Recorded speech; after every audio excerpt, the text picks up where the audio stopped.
this is going off of what I was talking about yesterday's video about how the only true thing about reality is the need for balance within it. And for the course of this video, I'm going to use the word autism because that is the word most often associated and used to describe my behavior when I try to universally apply truths to my life in every single circumstance, regardless of nuance.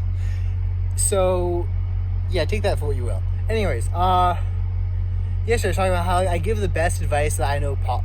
I give the best advice for what is currently helping me in my life, yet even something as like universally accepted as tell the truth. Like, you can't really, like, yeah, sure, tell the truth. It sounds good. It almost always works out for you, but I don't know, get a knock at the door. You're back in like the 1940s. Hello, SS. They're like, hey man, you got any like Jews hiding in your basement or your attic? Of course I do, officer. I have to tell the truth. Like, you're not gonna do that. Like, there's always some degree of nuance to these situations, and like the situation I just presented, obviously telling the truth is the wrong thing to do, and like, but like, we seem to have this idea of universal truths that always apply and never have like the degree of nuance that we expect them to have, and we try to apply them to everything, and then we get ourselves into situations because at first we see it working, we see like good results, and then we keep on applying it, and then we start getting bad results, but we're like, oh, it can't be that thing, it must be something else because that thing gave me good results. Example, veganism. For someone who is on the standard American diet, fast food, you switch to veganism, you're going to feel better. You're going to start analyzing what's going into your body. You're going to start looking at the food you're eating. You're most likely going to cut down a little bit on the processed foods, eat more raw fruits and vegetables. That's going to help you feel better for a period of time because you're not poisoning yourself with the additives commonly used in the standard American diet. But you keep going a year, 2 years down the road, and your body, which is like a battery for nutrients, is going to deplete all of its stores and its cells. It's going to deplete the omegas. It's going to deplete the protein. It's going to deplete the calcium. It's going to deplete all these vitamins that you need that you can't actually get in the quantities that they say you should be able to get from a vegan diet, or at least my metabolic type isn't able to do that. So I'm speaking from my own experience. I wasn't able to do that from a vegan diet, and I found the longer I went on it, the worse I felt.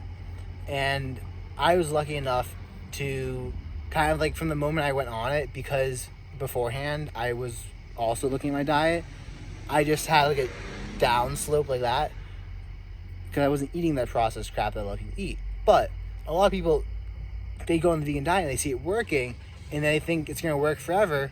So eventually when it starts like not working for them, they start blaming other things. It's like, must not be that bug. Example from my own life, the carnivore diet, other end of the extreme. I went on it, felt amazing. Kept going. My started getting like IBS type stuff, like just horrible stomach cramps, and like felt like someone was putting a cake mixer in there. Just absolutely horrible. I thought, no, it can't be the carnivore diet. It must be something else. Because I felt so amazing at the start of it. But I tried to like take something that worked for one extreme. Because I use the analogy of a pendulum.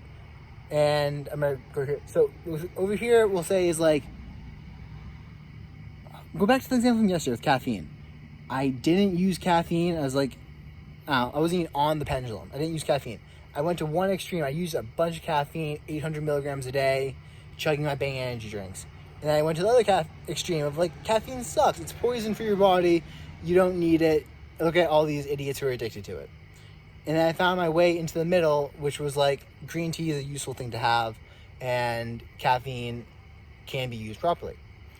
But like at each one of those stages, I had a truth that I was applying, and it went to an extreme that then turned detrimental.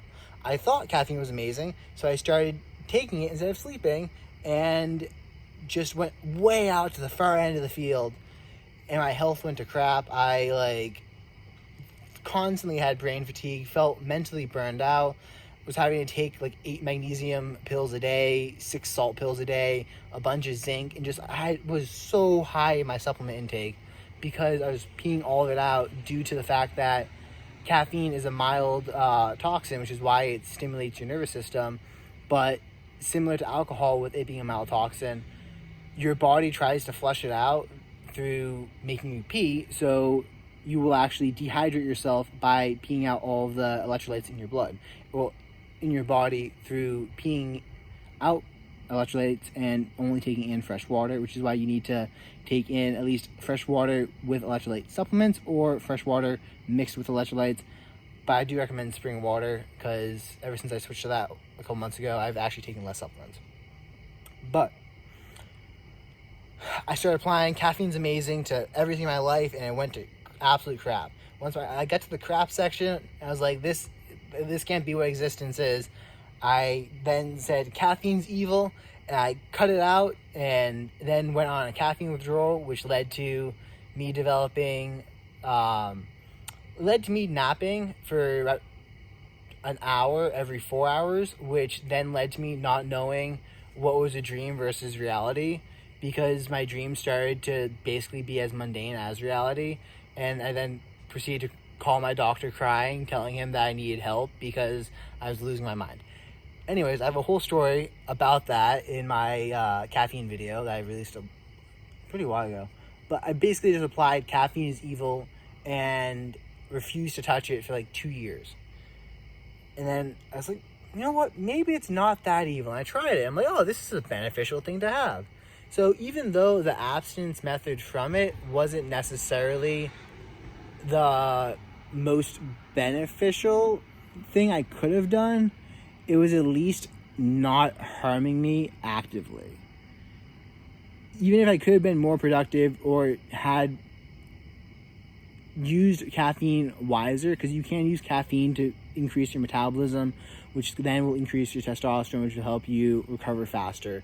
But that's a whole other method and a whole other video to talk about that. Anyways, I basically applied this caffeine is evil, cut it out to the detriment of my life, and then it took me ages to realize, you know what, caffeine might not actually be that bad. I might just be abusing it and then going between ends of the extreme. You can use this as a similar approach with telling the truth. If anyone's seen Lie to Me, there's that one character in the TV show who is a radical just radically tells the truth. And it's not even like radically telling the truth, it's kind of like radically speaking the first thought that pops into his head with no filter, which leads to him getting into some awkward situations. But that's like one end of the extreme. The other end is like someone who just can't tell the truth at all, and is like, what are they called? Chronic, I don't know, sociopath. No, I know it's not actually a sociopath. It's I can't think of the word.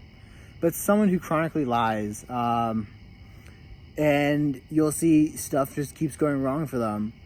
But on the other hand, you look at a character such as Odysseus from the Odyssey, and he is able to go between telling the truth and lying to people in such a way that he's complimented by all for his skill and as being godlike and an amazing king.